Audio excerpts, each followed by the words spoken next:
So welcome everyone to the 2022 Strategies for Educational Improvement Conference.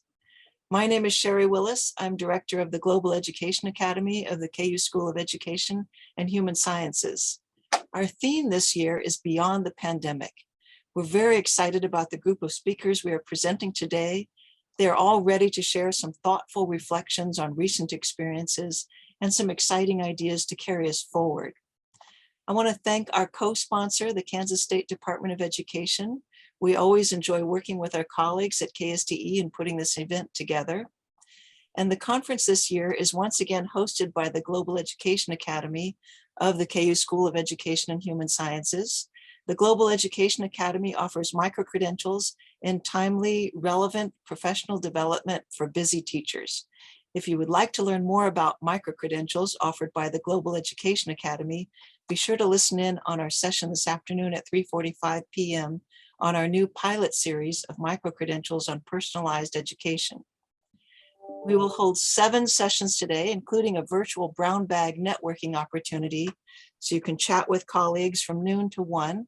I hope you'll come to that, as we still have so few opportunities to come together in the same physical space.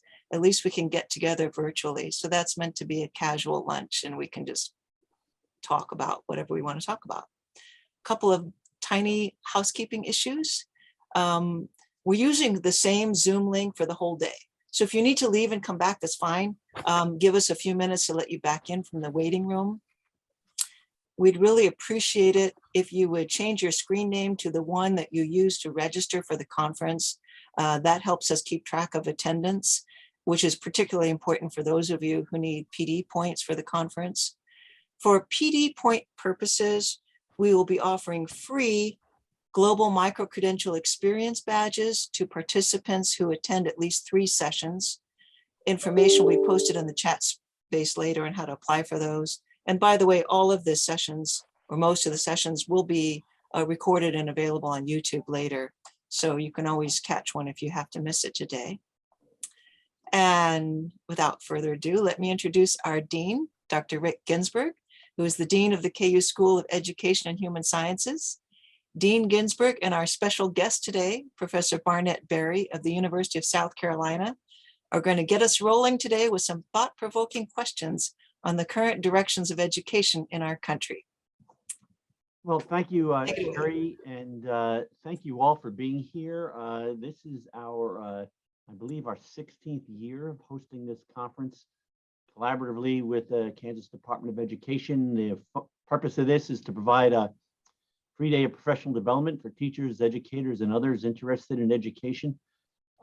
We selected topics to talk about by doing focus groups with educators around the state and superintendents and principals that we work with, and asking them what are the PD topics that would be of most interest to practicing educators and those interested in our field. So we're really thrilled that you're all here.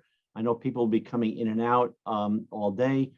We're going to start off with a little discussion between Barnett Berry and me. Barnett is currently sitting in New Orleans, I believe, in a hotel room at a conference, but he was gracious enough, and I don't apply the word gracious to Barnett very often. He was gracious enough to agree to spend some time with us today. And we're going to talk a little bit about what's going to happen post-pandemic. Are we going to go through the massive kind of changes that a lot of people are predicting and hoping for, or are we going to go back to the way we were? And I'm going to let Barnett kick it off with kind of the pro side of this, and then I'll respond after that. So Barnett, please go ahead. Hey, Rick, and great to be with all my Kansas friends again. I see some very familiar, wonderful, beautiful faces, and we'd love to see more of you in the future. So Rick, I think I have to start off with quoting one of the great education theorists who I know you studied in graduate school. His name was Yogi Berra, and he said, it's tough to make predictions, especially about the future. And so we will start with Yogi's wisdom here. I will say, though, I've been fortunate over the last couple of years to be engaged with some teachers, particularly teachers and some principals in South Carolina, where I'm returned home to do some work in a state that's trying to make some progress on what might some call the new grammar of schooling. And also around the country, around the globe. Just spent some time as an advisor to the International Summit on the Teaching Profession, where ministers of education and teacher union leaders from about 20 different countries have come together, which they have been for many years. And I will say that the tenor of their conversations, the tenor of their commitments, and the actions they're beginning to take do give me much hope. But let me just say a couple of things that came up in a conversation or two because for a project I'm on also with Joel Maida of Harvard. And if you haven't read his work about change and deeper learning and the prospects for the new grammar of schooling, I encourage you to do so. But we were talking about how during the pandemic, there was extraordinary innovations, and many of us were fortunate enough to work with educators in documenting some of those innovations. Unfortunately, many of them are just sitting on computers all across the world. But we know that teachers innovated, engaging students in using and creating knowledge in ways they hadn't before, because they couldn't do what they thought they had to do before. Many teachers began working across not just age groups and grade levels, but also disciplines. There was a lot more understanding of how the new grammar of schooling can be where learning takes place anytime, anywhere. And the key will be how we capitalize on that knowledge, on that creativity in the future. There are reasons to be optimistic, Rick, and I'm gonna speak more directly to the United States. Despite the increasing and often and deeply divisive and virtual attacks on education, many of them vitriolic, I have seen folks who have been trying to change education, the so-called reformers, become not so nearly divided as they once were. For the last 20 years, beginning with No Child Left Behind, there was just great debate. Do you have school reform focusing on academic press, or do you have school reform focus on the culture of caring? Well, I'm seeing that diabolical divide not be so diabolical and begin to merge. Two, we continue to see Americans, adults, even with those not with children in school, give very high marks to the schools in their community and to the teachers who teach in those schools. 2 out of 3 adults give teachers in their communities an A or a B. We're seeing growing numbers of business leaders begin to call for the kinds of soft skills. In Anaheim Union High School District, they call them the 5 C's.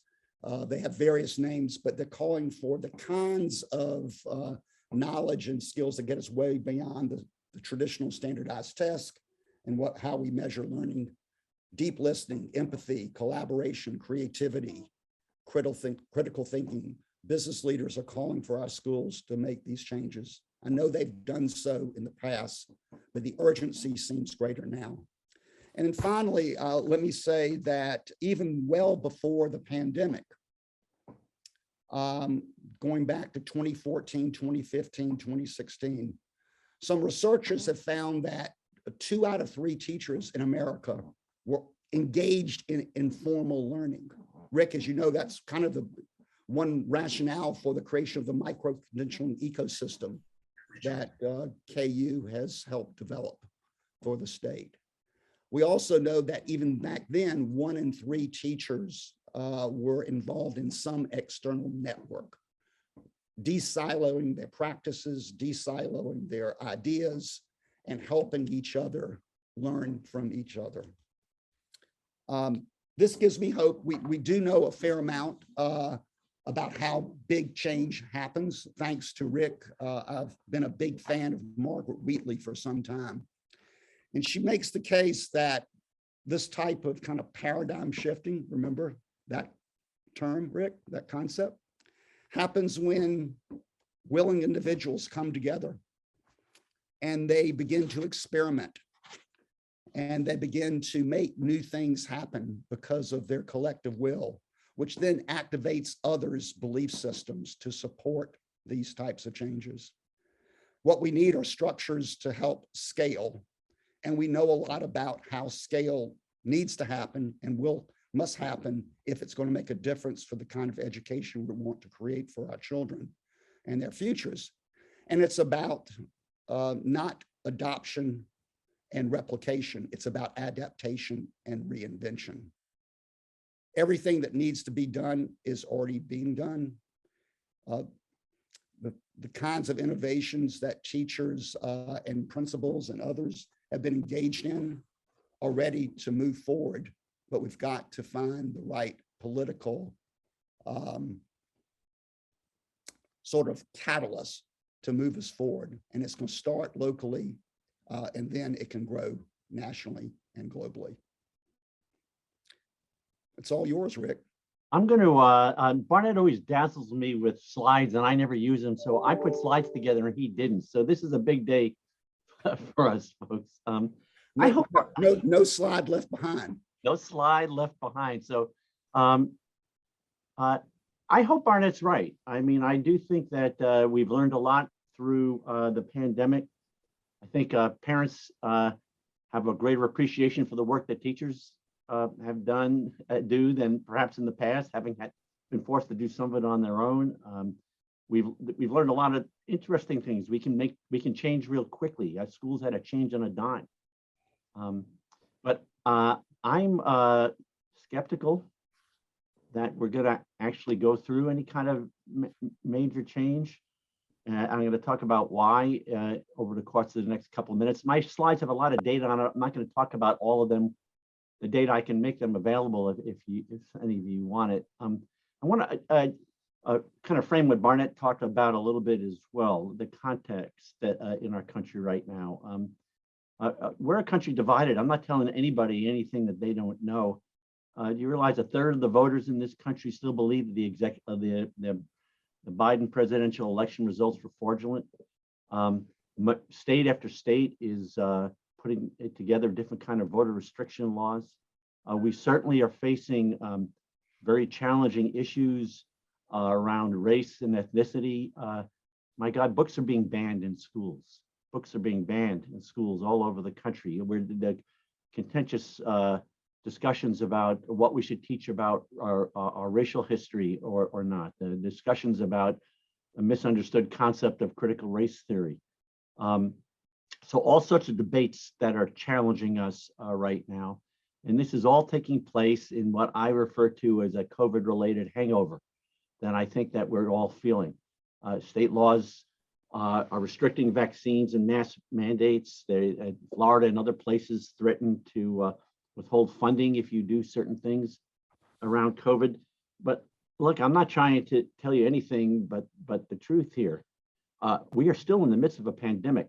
110,000 Americans come down with COVID every single day. And that's probably a small portion of the real number because so many of us are now testing at home with the antigen test that you can get for free or relatively inexpensively. In addition to that, while the overall 14-day average numbers are relatively flat across the country, there are places in the United States where the cases are going up in dramatic numbers. Colorado is up over the last 14 days, 40 some odd percent. Kansas is up over the last 14 days, 58%. Alabama is up 75%. New Mexico is up 70%. Wyoming is up 173%. I could go on. All I'm trying to do is make the point that we are still in the midst of a pandemic. And yet I went on a plane for the first time in 2 years, just recently. and there was one person on this plane wearing a mask, and every single person seat on that plane was occupied, and that person was me. I was the only one. Now, I would take looking at airports and all of the different flights I've been on that maybe 5 to 10% of the people are doing it, and I understand it. We're tired. And what is it that we're tired of? I mean, I think in the K-12 space where we're trying to figure out the whole reentry process. I think you kind of did it this past year. And this notion of what Barnett is talking about redesigning schools for the future. But, you know, here's some data that I have. You can take a look at it. I'm not going to talk it through about what you all went through over the last 2 years. I don't have to tell you, it was hard. It was real hard. Pre-pandemic disparities in schools were exacerbated. In other words, students of color, LGBTQ students, et cetera, were hurt more of this because of access to Wi-Fi, perhaps, or access to machines, or the kind of bullying that takes place online, the lack of access to mental health kinds of things, learning loss, and there's been a good deal of it. And I don't know which estimates to believe or not to believe, but many people are talking about in math, we're down about, we've lost about 2/3 of the typical gains. I'm sorry, 40% of the typical gains. In reading, we lost about 2/3. Again, you can look at these slides I'll make available for more specific data and numbers going forward. Mental health issues impacted everybody. The New York Times had a great word to describe it a couple of months ago, and they referred to the American public is languishing right now. And I thought that was a good way to frame it. Morale was down in schools for students. 76% of students reported a lot of stress about the future.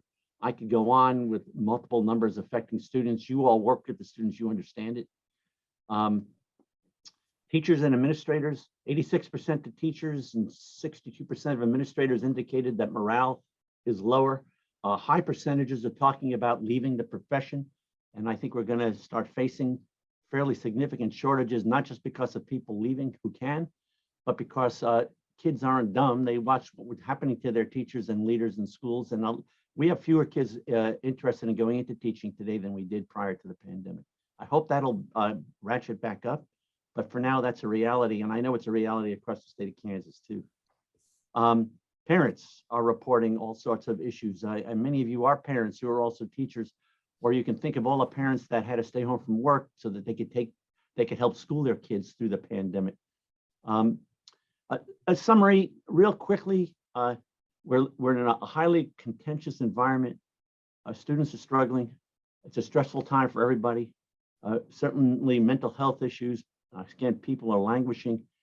And it's in this context, as the numbers have started to go down, and I refer back to what I said about being on an airplane, people want their lives back. They don't want to look to tomorrow and something different. They want to go back to where we were. I mean, you walk into restaurants now, nobody's wearing masks anymore. People are going back in and restaurants are crowded. I think that's great if you want to do it.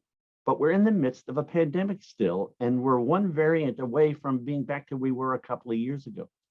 It's in this context that I'm setting out, and I'm not trying to be a downer here, just trying to share, reality of what's going on, that I don't think people are going to be all that interested in trying all sorts of new, different stuff. We want our lives back. Pasi Sahlberg, the great Finnish educator who's been at Harvard and other places. I know Barnett's worked with Pasi over the years. Pasi wrote a piece about what he expects in the future, and he agreed with Barnett and Barnett's friend Linda Darling-Hammond and others about this opportunity we have to change. But he concluded, don't expect there will be a new normal anytime soon. And this is now my take, along with Sahlberg and a lot of other people. Why? Well, if you're going to change, you need new mindsets. We have all of this pressure, as I'm indicating, to get back to our old lives. There's no real map for what the change should be. There's a lot of impatience on people's parts right now to get back to where we were. If we really want to change, there has to be an influx of new spending. I don't know how many Lawrence teachers we have here, but our district just cut $6 million, and many states are defunding schools at relatively high rates, even though there's more. The irony is there's a lot of money that states have available because of the strong nature of our economy. Change is hard. Barnett talked about the grammar of schooling. Do we have it in us now to really change schools that have kind of persisted the same way for an awfully long period of time? And I would close with this. Change is hard. Can we change the longstanding norms? Can we move those? Do we have that in our gut to want to do that? Multiple levels of changes are needed. Barnett's great work on teacher leadership, for example, is just one level that you might look at. But how much thirst is there for that when everybody's thirsting to get back their old lives? Teachers have to, if change is going to be successful, you mentioned our colleague at Harvard, he and David Cohen wrote about the ingredients that go into successful change. Change only happens in schools if teachers and educators perceive the need for that change. In other words, there have to be problems that they feel need to be solved. What are the specific problems that teachers are identifying right now that need to be solved that are stronger than this desire to get back to the old days? Lots of hurdles to successful change. You all know this. You need time, you need money, you have to have the will, you need the support of your leadership. Burnout and morale, as I pointed out, are lingering issues. You hear that from certainly in higher education. I hear it all the time. You hear it from teachers in the K-12 space. Thank God we're moving into the summer break for people. And in all honesty, history isn't really on our side for any kind of massive change happening because schools have been resistant to massive change historically. So I close with this, and maybe we can get some questions going in the chat and the like. Are we going to go down the path of change that Barnett suggested is out there, and there's a lot of champions pushing it? Or are we going to go back to where we were and stay the same, which what my experience suggests, quoting Posse Sahlberg, is that I think people want to go back to where we were. They're not looking for a terribly different future right now. If people want to chime in and share their ideas on that, Barnett, there were bets going on that we were going to spend the entire time just talking, and we said we'd leave 15 minutes, and we have. You want to respond to me at all? Please do. Yeah, just really quickly. Even states like South Carolina, which is a conservative state in many ways, we're placing a great emphasis on mental health now inside of our schools and beginning to put some dollars into it. There are some incredible technology companies, one in California that I'm going to do some work with, that's creating kind of next generation learning management systems so teachers and kids can learn anytime, anywhere from each other. That same technology leader is working with the Anaheim Union High School District in helping them measure the well-being of kids, not for accountability, but to help serve the whole child. Speaking of the whole child, I know California can be an outlier in America. The governor there has just invested $3 billion into community schools, where we think about breaking down the barriers between school and community and placing innovative teaching and learning in the middle of that. I'd love, if I had more time, I would tell you some incredible innovations that are bubbling up, not as a result of that, but helped cause that in that state and elsewhere. And then finally, the morale amongst teachers is indeed awfully low, and understandably so. But in the face of all the challenges, people are beginning to understand that the job of the teacher, the job of the principal, was untenable before the pandemic. And now we need to think very differently about the one teacher, one classroom model. There's some interesting work going on in Arizona.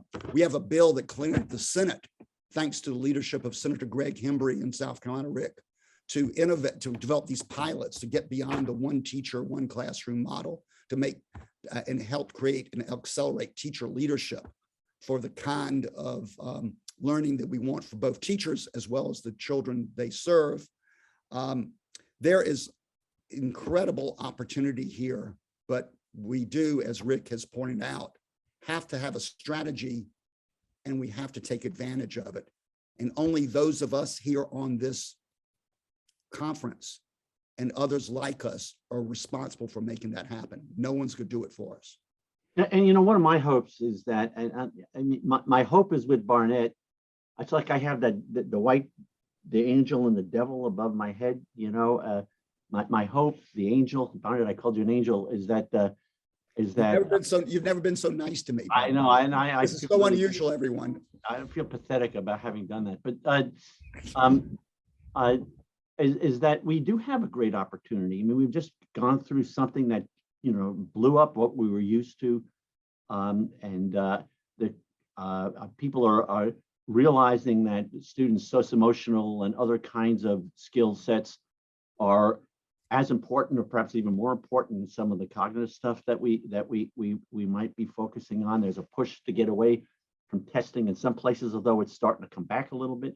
So on the one hand, yeah, you know, you kind of hope for that, but you know, on the other hand, the reality is that there's a big push from the publics that we serve to just get back to where we were. I mean, let's face it, parents want kids in schools X number of hours a day so they can go to work, right? You all are the greatest child care providers of any group in this country. That's how parents are able to get to work, because their kids are in school all these days. We can't change it. We've talked a lot, for example, about, and we're talking about what I like to see is massive kinds of changes. I mean, we're kind of thinking within the box, and Barnett and I have talked about this for years. Let's get rid of the box. Let's talk about different ways of things. I mean, social media, it can be a great thing or a horrible thing. I mean, Yik Yak is back. My wife is on here. We talk about how awful that is, that kids can say nasty things to one another. It happens in the college space all the time. Nothing is attributed to them, and they're gone. And then kids feel bad. And if you're feeling bad already, that gets exacerbated again and again. So there's a bad side to it, but there's a great side to it as well. And can we take that and harness that and move that forward to something new and different, whether it be team teaching or one-on-one teaching, or kids being more on their own and pursuing their own path. Lots of challenges ahead of us. And hopefully this conference will give you some, I was going to use the word ammunition, but I won't use that word. Yeah, give you some material to move forward, to maybe help lead the kinds of changes that our students need. And I think with that, we've spent up our time. I think Randy Watson, our commissioner, has a statement for us. I want to thank you all for being here. Have a great sessions throughout the day. Spend some time working with one another. And if you are interested, we're going to have some great stuff on the Global Education Academy. So follow up with what Sherry shared with you. Barnett, thanks for taking time out of your day down in New Orleans. Go get a beignet. Send me the bill. And I've got to say a quick hello to Sunny, who I was fortunate enough to be in. You let me teach a class a few years ago. I just saw Sunny in the chat. So I'd love to reconnect with you, Sunny. Please send me an email. Or it was great being with all of you. We'll see you soon, Rick. Take care, man. You're no better looking, though, by the way. You know, you can't beat profession, buddy. What can you do? Sherry, go ahead. Bye. All right. Thank you. That was wonderful. What a great way to start the day. A little debate on what's going to happen next and where we're going. As I mentioned earlier today, we are grateful for the co-sponsorship of the Kansas State Department of Education and for the opportunity to work with our colleagues at KSDE.